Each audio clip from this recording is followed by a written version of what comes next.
Okay, Assalamualaikum warahmatullahi wabarakatuh. Sorry for the delay.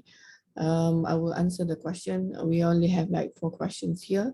Question number 1 by Hannah. How do we make the depletion region larger for photodiode and solar cell? Okay, so good question. Hopefully everybody knows why you want to make the depletion region larger, because if you have a bigger depletion region, it means that they're more bigger of the collection area. If it's been collected in the depletion region, then there'll be more. It's easier for us to collect the free carriers because it's already in the what do you call it, in the slope of the energy band diagram. So the question is, how do we make? We can make the depletion region bigger by designing the structure. So this is very important, brothers and sisters. When I say design the structure, there are questions in the final exam on design the structure. When the question asks to design the structure, you are supposed to draw the structure. So when you say not only draw the energy band diagram, when you say structure, it means that the cross-sectional of the devices. For example, where's the P, where's the I, where's the N, okay, the cross-sectional of the actual device. So answering how do we make, so basically the depletion region is the middle region, and whereby the depletion region we have the least number of in the depletion region we have no free carriers, right? Okay, so the easiest way of making a bigger depletion region is we can design the structure such that we have instead of just P and N, we have PIN, right? Remember the P, the intrinsic region, and the N. So this intrinsic region is a region where the doping is very low. So intrinsic means there's no doping, but in real life, we couldn't get zero doping for intrinsic region. So because there's be impurities, so there will still be but very little small doping inside the eye. So when we what do you call it, when we design the structure, we make the eye region bigger, because it's the easiest when the doping is very low, it makes it easier to deplete. So with a very small reverse bias, you can already deplete the whole entire intrinsic region. So the entire intrinsic region will become the depletion region. So in short, how do we make the depletion region larger? Is by making the intrinsic region larger for both photodiode and solar cell. Okay, question number 2 by Hannah as well. What happens when there is no metal contact between P and N junction? I am trying to understand the question. When there is no metal contact. Okay. So good question as well, Hannah. So it means that you have the structure, but you don't put metal contact. Okay. And then the question is, how do so you just connect, so you have like a piece of structure, this PIN, for example, PIN, then this P and the N, there's no metal contact. So you want to connect it to the outside world. So what happens is you have a wire, and this wire is connected directly to the P. The thing is, this wire will not be able to attach to the P. So maybe possible, but it's only the small area of where it's contact. So the series resistance will be very high. The series resistance will be very high. It means that the resistance will be very high. So if you don't have a metal contact over here, you just have a wire, you just like try to put it there, that you won't have a good contact, which means that you have high resistance. When you have high resistance, it means that you'll be losing a lot of voltage and at that region.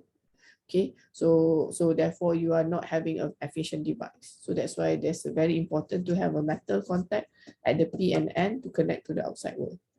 And finally, question, what is this question by Aiman? What is the effect of temperature on semiconductor laser? There are 2 questions. What is the effect of temperature on semiconductor laser? Okay, good question. The answer will be the same as the effect of temperature to any semiconductor material. So if you learned before, what happens? If you increase the temperature, you have more excitation of free carriers. Okay, so you have more excitation of free carriers. Is that good or bad for a laser? Okay, laser, you want recombination, right? You want recombination. The thing is, if it's if the temperature is very high, you cannot control, and normally temperature you don't control. You can, it's a bit random of process. This excitation by temperature is a bit random process.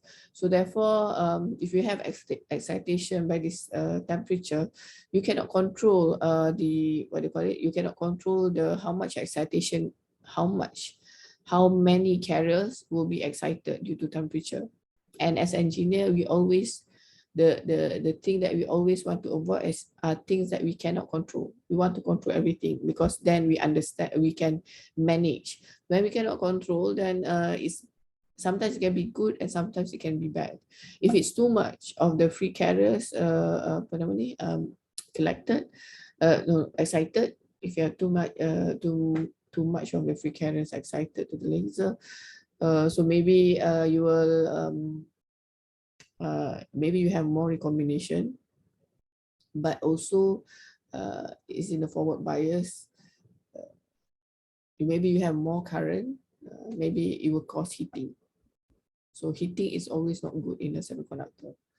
Okay, so that's how you think. If any device, whether laser, photodiode, solar cell, if it's effect of temperature, you need to bring back to the fundamental of how the temperature affect the semiconductor material, and then think of how does that affect the function of the device and how the device works. Okay, question number 2 by Aiman. Can BJT works in harsh environments such as radiation? Okay, good question. It's the same. I can ask the same question, is can LED work in a harsh environment such as radiation? So first we need to understand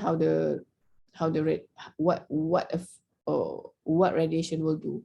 So what radiation will do is that, number one, it will cause heating, and number two, radiation normally will damage the crystal lattice. So it means that you have defects when you have radiation, and if it's very high, it will affect the crystal lattice in such that you will introduce defects. So when you introduce, it depends on how much defects in the device, in the BJT or LED. So if it's too much, then it will the device, the semiconductor device, will cease to work. If it's not too much, it will degrade the performance of the device. So it depends. So if it's a LED, it will reduce the light output. If it's a photodiode, it will make more noise. Okay, and then so noise is not good for a detector. For BJT, for example, if there's defect inside a BJT, then what will happen? Maybe there will be more free carriers, and it will cause heating. Okay. All right, so I wish you all the best for the exam. Make sure that there are a lot of marks on design. So make sure, as I mentioned just now, you draw the structure. So from now we can have a see how the structure. I never drawn. Because the question are mostly on your friends slides. You can maybe everybody can share their slides in the Telegram group. So the structure is a cross-sectional structure. So you need to draw a P. If there's an I region, you have to draw the I region, and you can, if you the more detail that you put to the structure, the more marks you will get. And then if you need to think, if we say the question say optimize design and optimize device. Optimize means that the best, that the best structure, the best device that you can design. So you need to think, what are the things that you can put inside the laser or the LED to make it optimized. This is normally students don't do. So think of that. Okay, if you have any more question, you can let me know in the Telegram. I will try to answer it. You can today or So you can ask until today and tomorrow. I will answer on Wednesday. Okay. All right. Thank you. All the best to all of you. Assalamualaikum.